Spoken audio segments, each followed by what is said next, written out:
god. Mắt cúp cỡ này chỉ để ăn mì thôi.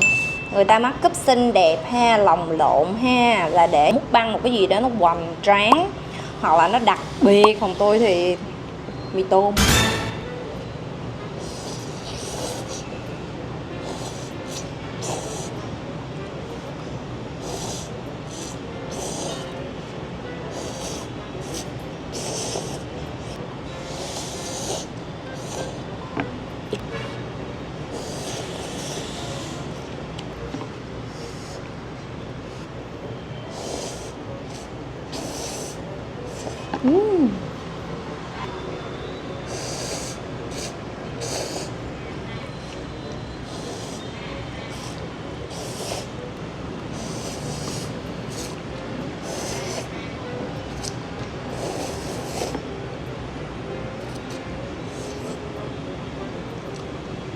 Ngon quá.